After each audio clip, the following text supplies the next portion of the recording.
Hello students, चलिए आज class 9 का क्वार्टरली एग्ज़ाम का पेपर सॉल्व करते हैं। देखिए क्वेश्चन नंबर 1 है, पैसेज है। तो पैसेज सॉल्व करने का तरीका मैंने आपको पहले भी बताया है। पैसेज सॉल्व करने के लिए हमको सबसे पहले क्वेश्चन पढ़ लेना चाहिए।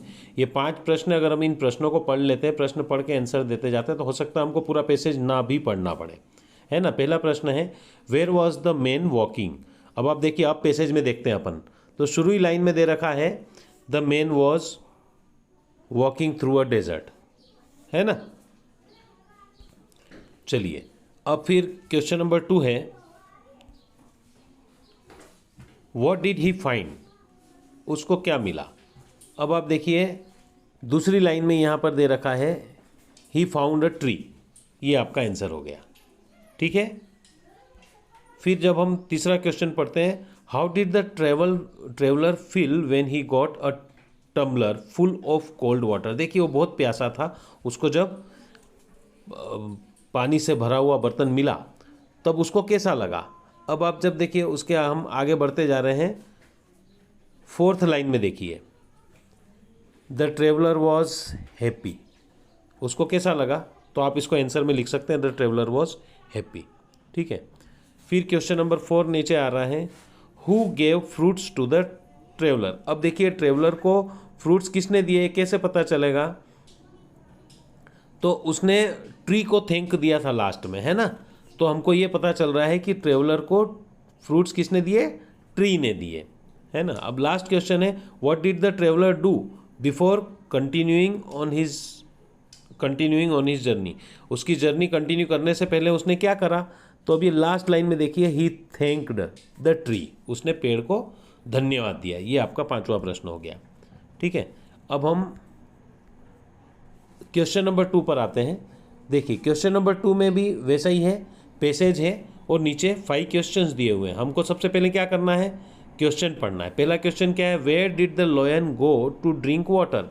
लोयन कहाँ गया पानी पीने के लिए। अब आप देखिए पहली लाइन में आंसर है, the lion went to a river to drink water, दिख रहा है। अब हम क्वेश्चन नंबर 2 देखें, who else was there to drink water, और वहाँ पर कौन था उसी समय वाटर ड्रिंक करने के लिए। तो अब आप देखिए उसका दूसरे का आंसर, एट द, उसी लाइन में लास्ट में, पहली लाइन में at the same time a big, और दूसरे लाइन में यहाँ पर लिखा हुआ इसका आंसर अपना, an elephant also came there. तो अब हमको क्या, हु की जगह यहाँ हु के स्थान पर क्या लिख देना है, an elephant also was there to drink water, है ना। अब क्वेश्चन नंबर 3 देखिए, हु हैड शार्प टीथ। अब देखिए एलिफेंट और लॉयन की बात हो रही है, उन दोनों में किसके शार्प टीथ थे। अब अगर इसमें हम पैसेज पूरा पढ़ते हैं तो ये चौथी लाइन में देखिए आप, एलिफेंट लॉयन बोल रहा है आई हैव शार्प टीथ, लेकिन उत्तर में आई हैव नहीं लिखना है आपको। उसने पूछा है हु हैड शार्प टीथ, किसके शार्प टीथ थे, आपको यहाँ पर हु की जगह पर लिखना है लॉयन, ठीक है। अब क्वेश्चन नंबर 4 देखिए, हु वॉज स्ट्रोंगर, वापस हु वाला क्वेश्चन है, तो हु की जगह उसका आंसर आ जाएगा, ज़्यादा स्ट्रोंगर कौन था, तो यहाँ एलिफेंट बोल रहा है। यहाँ पर देखिए एलिफेंट ने चिल्ला कर क्या बोला था कि आई एम स्ट्रोंगर, ये लिखा है आई एम स्ट्रोंगर, मतलब स्ट्रोंगर कौन था। तो यहाँ 4th वाले में आपको हु के बजाय क्या लिख देना है, एलिफेंट, ठीक है। अब क्वेश्चन नंबर 5 देखिए, क्वेश्चन नंबर 5 क्या है, what scared both the lion and the elephant. Lion और एलिफेंट दोनों डर गए थे, उनको किस चीज़ ने डरा दिया था। अब आप देखिए इसका आंसर यहाँ लिखा हुआ हैनाज ने, किसने डरा दिया था, सम हैनाज। हैनाज ये एक तरह का जंगली पशु है जो मरे हुए जानवरों को खाता है, या भीड़ करके जानवरों को मार के भी खा जाते हैं, कुत्ते जैसे, लोमड़ी जैसे जानवर आते हैं, है ना। तो इन्होंने उनको हरा दिया था। तो इसका आंसर क्या है, the hyenas. What scattered both, तो व्हाट की जगह आप लिख दीजिए the hyenas scattered both lion and the elephant, आपका आंसर हो गया। आई होप कि क्वेश्चन नंबर 2 आपका क्लियर है। अब हम चलते हैं क्वेश्चन नंबर 3 पर। क्वेश्चन नंबर 3 क्या है आपका, नोट मेकिंग है। नोट मेकिंग देखिए आप, मैंने वीडियो बना रखा है, आप अगर मेरे चैनल पर जाएंगे, संजीव शर्मा इंग्लिश अगर आप यूट्यूब पर जाकर बोलेंगे या टाइप कर देंगे तो आपको मिल जाएंगे, और उसमें आप ढूंढिएगा, मैंने नोट मेकिंग पर एक वीडियो बना रखा है, आप आसानी से उसको बना पाएंगे। इसमें आपको मैं टाइटल अभी बता देते हैं अपन क्या है, वेकेशंस के बारे में है और वेकेशन के लिए तैयारियां कर रहे हैं, तो अपन कुछ भी लिख सकते हैं, preparation for vacation, planning for vacation, या केवल वेकेशन लिख दें तो भी उसको कहीं ना कहीं कंसीडर किया जाएगा।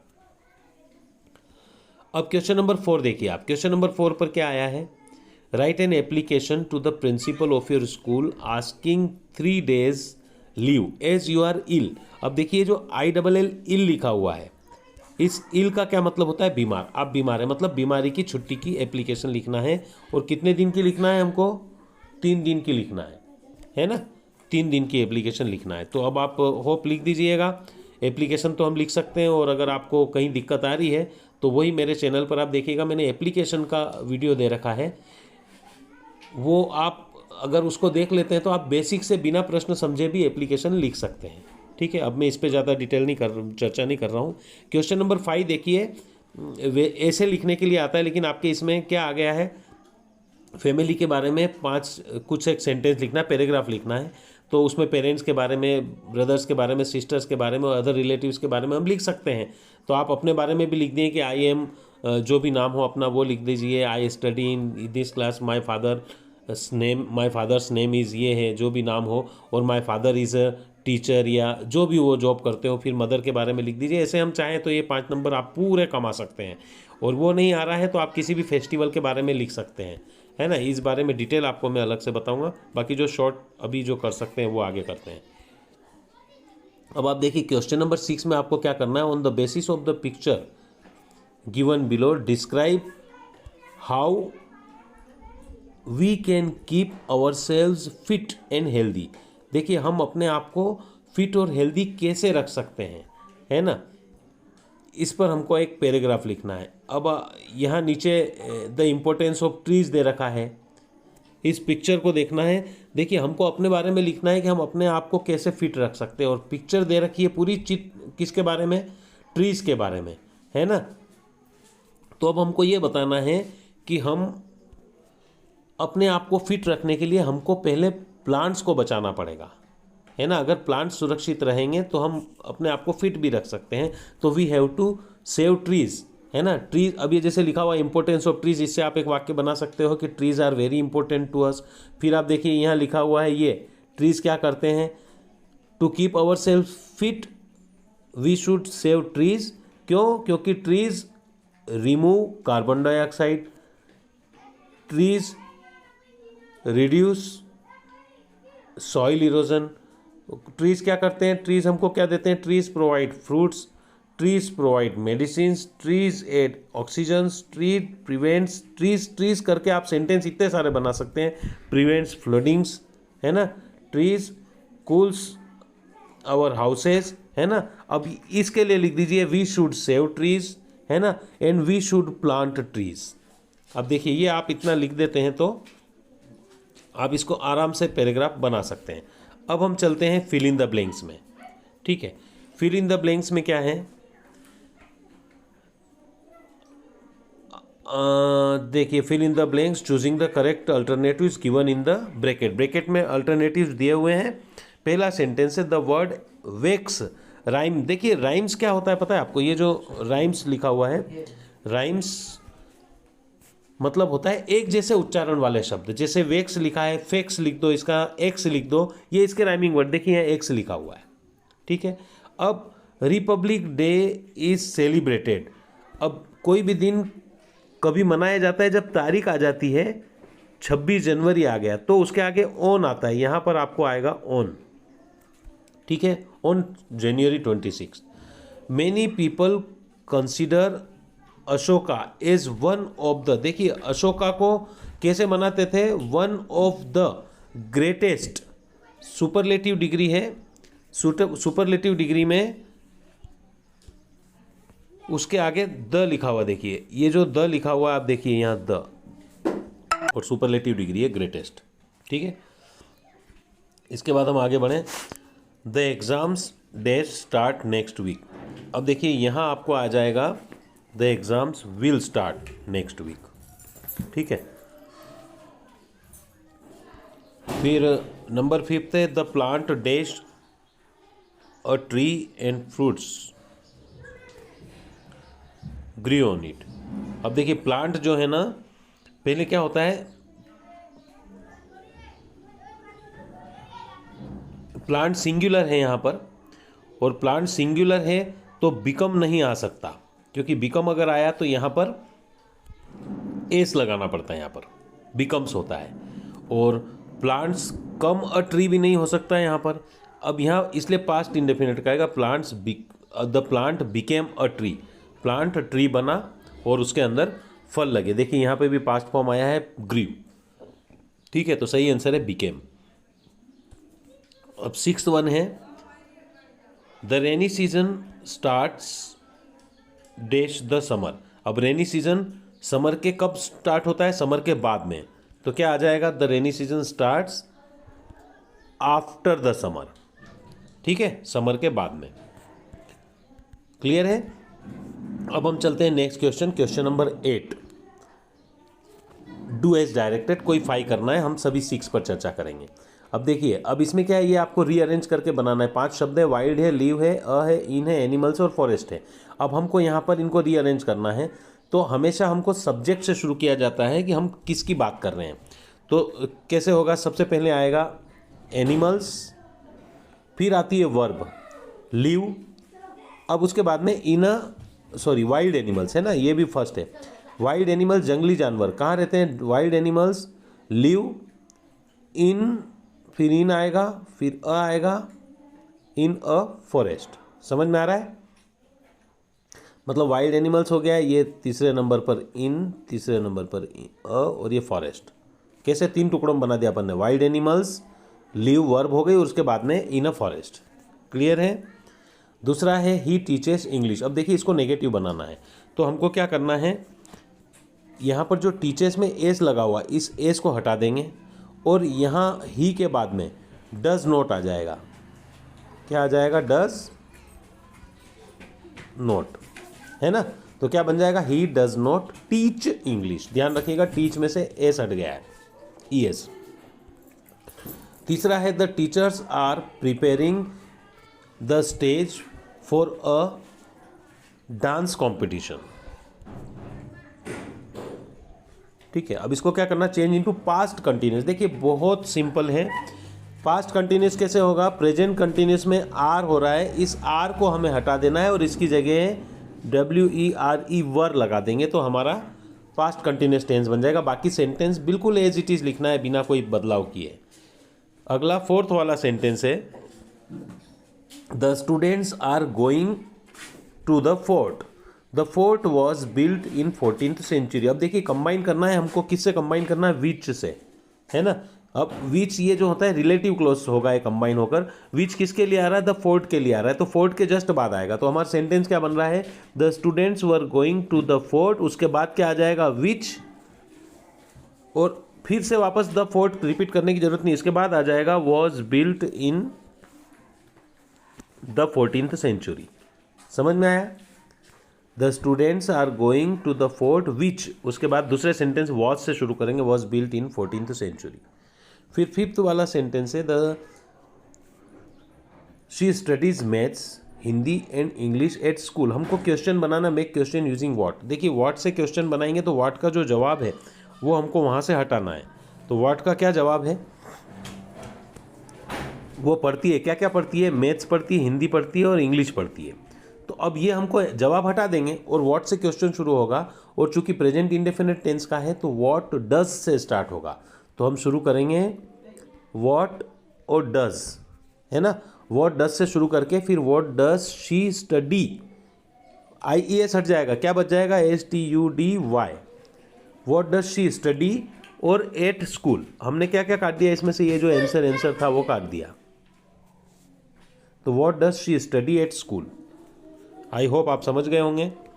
फिर क्वेश्चन नंबर 6 है Ravi and Radha loved dogs but their neighbours. अब देखिए यहाँ पर ये है ना, लव्ड को अंडरलाइन करना भूल गए, क्योंकि इन्होंने नीचे ऑप्शन में दिया है कि complete the sentence with the opposite of the underline word. तो लव का अपोजिट लिखना हमको, हेटेड। तो Ravi and Radha loved dogs but their neighbours hated, HATED, है ना, हेटेड द डॉग्स। चलिए अब हम क्वेश्चन नंबर 9 में आ जाएं। ये एक छोटा सा पोएम में से एक पैसेज दिया हुआ है, एक्सट्रैक्ट। उस एक्सट्रैक्ट के नीचे 4 क्वेश्चन दिए, हम पहले वही करेंगे, पहले क्वेश्चन पढ़ेंगे। क्वेश्चन नंबर 1 है, where did the poet see a monkey. अब देखिए पोएट ने मंकी को कहाँ देखा, ये ऊपर जब पैसेज पढ़ रहे हैं तो जंगल में देखा, इन द जंगल। आप केवल इतना लिख दें इन द जंगल, पूरा नहीं भी लिखें, पूरा बनाते हैं तो अच्छी बात है। द पोएट सा हो जाएगा इसकी जगह, द पोएट सा the monkey in the jungle. ये पहले का आंसर बन गया। दूसरा है, what did the monkey have in his hand. Monkey के हाथ में क्या था, क्या था, ये यहाँ पर दे रखा है कि मोबाइल था। अब आप पूरा लिख दीजिए, इसमें लिखा हुआ मंकी हैड अ मोबाइल। अब देखिए the monkey had a mobile in his hand, question में से लिखेंगे द मंकी, है ना, द मंकी, अब अ मंकी नहीं आएगा, the monkey had a mobile in his hand. और अगर पूरा नहीं जमता है तो आप केवल अ मोबाइल लिख दीजिए, आपका आंसर करेक्ट माना जाएगा। फिर तीसरा है, what did the mobile have. Mobile में क्या था, अब आप फिर से देखिए मोबाइल में क्या था, म्यूजिक रिंगटोन थी। ये तीसरे का आंसर हो गया आपका। और चौथा क्वेश्चन है, what was the monkey wait of having fun. अब उसके मजे करने का क्या तरीका था, तो अब देखिए वो डांस रहे, उसने नाचा, तो आप यहाँ पर किसका फोर्थ का आंसर केवल डांसिंग लिख सकते हैं, डांसिंग, ये आपका आंसर हो जाएगा। ठीक है, क्वेश्चन नंबर 9 आपका क्लियर है। अब हम क्वेश्चन नंबर 10 में चलते हैं।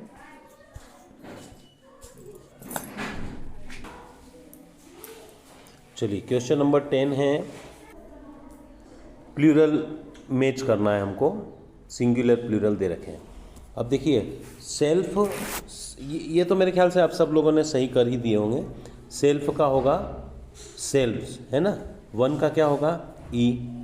दूसरा नाइफ है, उसका प्लूरल होगा नाइव्स, सी। तीसरा लीफ है तो उसका प्लूरल होगा लीव्स, ये बी पर है। फिर वुमन का प्लूरल होगा वीमन, ए पर है। और चाइल्ड का होगा चिल्ड्रन, जो डी पर है ना। ये आपके हो गए ECBAD। फिर क्वेश्चन नंबर 11 है, complete the following sentences about India by using the most appropriate words from the box. अब देखिए हमको इसमें अप्रोप्रिएट वर्ड लिखना, नीचे बॉक्स में दे रखे हैं 5 वर्ड्स दे रखे हैं, टॉलेस्ट, लॉन्गेस्ट, लार्जेस्ट, ओल्डेस्ट और वेटेस्ट। अब देखिए Madhya Pradesh is the second, Madhya Pradesh दूसरा सबसे बड़ा है, तो ये लार्जेस्ट आ जाएगा पहले वाले में। ठीक है, लार्जेस्ट स्टेट इन इंडिया। अब K2 जो है ये गॉडविन ऑस्टिन, ये क्या है, माउंटेन है, पहाड़। और पहाड़ जो होते हैं ना वो कैसे होते हैं, ऊंचे होते हैं। तो ये जो पहाड़ है ये इज़ द के बाद सुपरलेटिव डिग्री आएगी, और कैसा है ये, टॉलेस्ट। दूसरे वाले में क्या आ गया, टॉलेस्ट, है ना, टॉलेस्ट माउंटेन है। अब तीसरा, Mirena with around 13 kilometres is the dash beach in India. देखिए 13 किलोमीटर का क्या है वो, लंबा, है ना, लॉन्गेस्ट। तो थर्ड वाले में क्या आ गया, लॉन्गेस्ट। अब चौथा है, Mawsynram in the state of Meghalaya is the. Mawsynram में क्या होता है, सबसे ज़्यादा बारिश होती है, बारिश होने से वो क्या होता है, सबसे ज़्यादा गीला हो जाता है, गीला को बोलते हैं इंग्लिश में वेटेस्ट। और Varanasi in the state of Uttar Pradesh में जो वाराणसी है is one of the oldest cities of the world, दुनिया की सबसे पुरानी सिटीज़ में से एक है, तो ये ओल्डेस्ट आ गया पुराना। ठीक है, समझ में आया। फिर अब हम ये नीचे मैच द कॉलम दे रखे हैं, देखिए किस बारे में दे रखे हैं, इनके करेक्ट मीनिंग्स दे रखे हैं। अब हम ऑलमोस्ट सभी मीनिंग्स जानते हैं। कोबलर का मतलब होता है शूज़ मेंड करने वाला, तो ये जो फर्स्ट वाला है इसका आंसर है ई, पर्सन हु मेंड्स शूज़, कोबलर का ई वाला आंसर है। फिर दूसरा है नर्स, नर्स का आंसर है देखिए सी पर, a person who takes care of the sick, ये दूसरे वाला है। फिर तीसरा है जज, जज क्या करता है, जजमेंट देता है, ये बी पर है इसका आंसर। फिर टीचर, टीचर क्या करता है, अ पर्सन हु टीचेस, ये पढ़ाता है, ये ए वाले पर है चौथे का आंसर। और प्लम्बर बचा है जो पांचवा, इसका आंसर है डी पर, ये क्या करता है, ये नल पाइप रिपेयर करता है। ठीक है, तो ये आपके हो गए हैं क्वेश्चन नंबर 12 तक। अब हम क्वेश्चन नंबर 13 देख लेते हैं। अब क्वेश्चन नंबर 13 क्या आपका टेक्स्ट बुक से है। टेक्स्ट बुक में आपको, अगर आपने टेक्स्ट बुक पढ़ी है, लेसन पढ़ा है, तो ये आप पढ़ पाएंगे। मैं आपको केवल आंसर बता देता हूँ इसके। व्हाट डिड टॉमी फाइंड, देखिए टॉमी को क्या मिला था। तो टॉमी को मिला था, ये ए वाला इसका सही आंसर है, an old book with yellow crinkly pages. 2 है, what is the dilemma of the poet in the poem the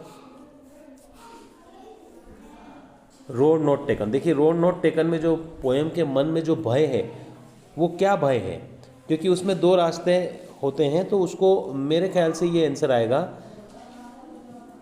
कि अगर वो आगे निकल गया तो वो वापस दूसरे रास्ते पर आ पाएगा कि नहीं आ पाएगा, ये डर उसके मन में है, कौन सा रास्ता ले। ठीक है।